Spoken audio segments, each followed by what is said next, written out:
بسم اللہ الحمدللہ والصلاة والسلام علی رسول اللہ صلی اللہ علیہ وآلہ وسلم۔ معزز سامعین کرام، السلام علیکم ورحمۃ اللہ وبرکاتہ۔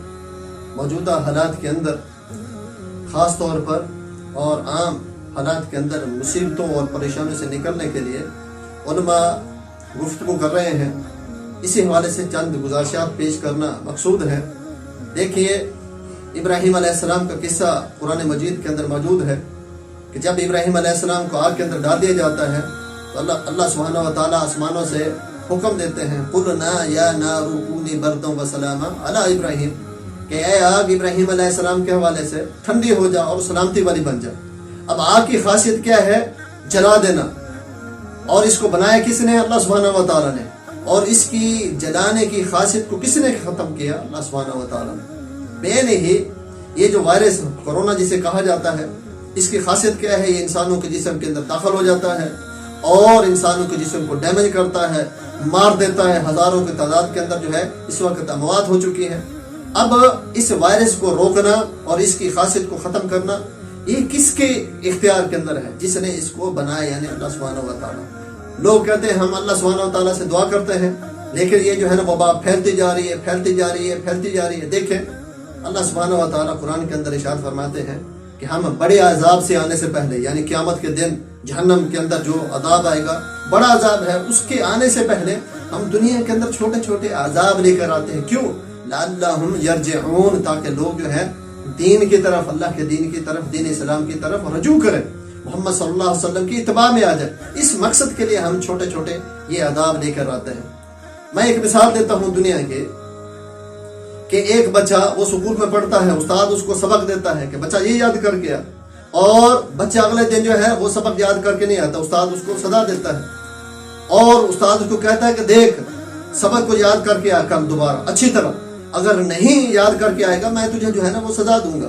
اگلے دن بچہ کیا کرتا ہے؟ اپنی مرضی کے مطابق کھیلتا ہے، بھاگتا ہے، اور پھر دعا کر کے جو ہے نا وہ جاتا ہے سکول میں، کہتا ہے بسم اللہ الذی لا یضر مع اسمہ شیء فی الارض ولا فی السماء وهو السمیع العلیم، یہ دعا کر کے جاتا ہے تاکہ استاد مجھے نہ مارے، یہ اس کی نیت ہے۔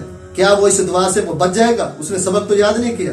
یہی معاملہ ہمارا ہے، ہم جو ہے نا دین کے اوپر عمل نہیں کرتے جس طرح اللہ سبحانہ و تعالیٰ ہم سے تقاضا کرتا ہے، اور دعائیں کرتے ہیں، اور اسی طریقے جو عبادات ہے جس طرح اللہ تعالیٰ ہم سے تقاضا کرتا ہے، اور ہم دعائیں کرتے ہیں، معاملات جس طرح ہم سے اللہ سبحانہ و تعالیٰ تقاضا کرتا ہے اور دعائیں کرتے ہیں، اس وجہ سے دعائیں جو ہے نا قبول نہیں ہوتی۔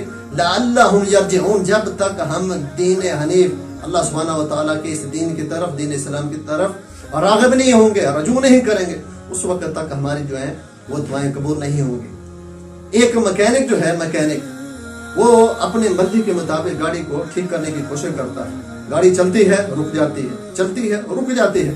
اب وہ کیا کرتا ہے؟ اس گاڑی کے ساتھ ایک کیٹالاگ ہوتی ہے، ایک پرچہ ہوتا ہے، ایک کتابچہ ہوتا ہے۔ وہ کتابچے کو کھولتا ہے اور دیکھتا ہے کہ کہاں کہاں میں جو ہے نا غلطی کر رہا ہوں۔ یہ دیکھنے کے بعد وہ اپنی اصلاح کرتا ہے، اور اس کتابچے کی روشنی میں اصلاح کرنے کے بعد وہ گاڑی کو ٹھیک کرتا ہے۔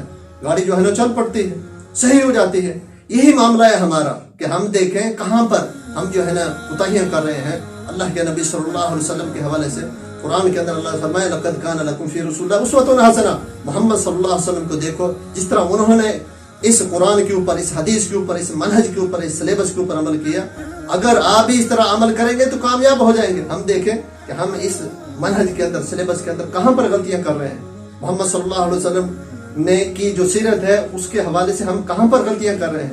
اپنی اصلاح کریں، اصلاح کرنے کے بعد دیکھیں حقوق اللہ کے حوالے سے کہاں ہم غلطیاں کر رہے ہیں، حقوق العباد کے حوالے سے کہاں پر غلطیاں کر رہے ہیں۔ اگر حقوق اللہ کے حوالے سے غلطیاں ہیں، اللہ سے سچی توبہ کریں۔ حقوق العباد کے حوالے سے اگر غلطیاں ہیں تو حق جو کھائے ہیں ان کو واپس کیا جائے۔ اس طریقے کے ساتھ جو ہے سچی توبہ کرنے کے بعد اس عورت کی طرح جو کہ اللہ کے نبی صلی اللہ علیہ وسلم کے پاس ہے مدینہ کے اندر، اے اللہ کے نبی صلی اللہ علیہ وسلم تحت مجھ سے غلطی ہو گئی، تو اللہ کے نبی صلی اللہ علیہ وسلم نے خالد بن ولید رضی اللہ تعالیٰ عنہ کو بھیجا کہ اس کے اوپر حد نافذ کر کے آؤ۔ تو خالد بن ولید رضی اللہ تعالیٰ عنہ نے جب اس کے سر کے اوپر ہڈی ماری تو خون کا فوارہ نکلا اور خالد بن ولید رضی اللہ تعالیٰ عنہ کے کپڑے کے اوپر پڑ گیا۔ تو خالد بن ولید رضی اللہ تعالیٰ عنہ کہنے لگے ارے بدبخت، چاہتے ہو مجھے بھی پلید کر گئی ہے۔ تو جب یہ کلمات اللہ کے نبی صلی اللہ علیہ وسلم کے پاس پہنچے تو اللہ کے نبی صلی اللہ علیہ وسلم فرمایا کہ اے خالد، اس عورت نے اتنی سچی توبہ کی ہے اگر مدینے کے سب لوگوں کے اندر اس کو تقسیم کر دیا جائے تو اللہ سبحانہ و تعالیٰ سب کو معاف کرتے ہیں۔ اس طریقے کے ساتھ جو ہے نا اگر ہم توبہ کریں، استغفار کریں اور آئندہ جو آنے والی زندگی ہے اس سلیبس کے مطابق گزاریں، پھر جو دعا کریں اللہ سبحانہ و تعالیٰ ہماری دعائیں سنے گا، یہ وبا ہم سے دور ہو جائے گی اور آئندہ جو آنے والی زندگی ہے وہ خوش و خرم گزرے گی۔ تو اللہ تعالیٰ سے دعا ہے اللہ تعالیٰ مجھے اور آپ سب کو اس منہج، اس مینول قرآن و حدیث کے اوپر محمد صلی اللہ علیہ وسلم کی سیرت کے مطابق عمل کرنے کی آئندہ جو زندگی ہے ہماری ہمیں توفیق عطا فرمائے۔ یہ جو وبا آئی ہے اللہ تعالیٰ ہم سب کو اس سے محفوظ رکھے۔ جو اس کے اندر مبتلا ہو چکے ہیں اللہ تعالیٰ ان کو شفاء کاملہ عاجلہ عطا فرمائے۔ سبحان ربک رب العزت عما یصفون وسلام علی المرسلین والحمد للہ رب العالمین۔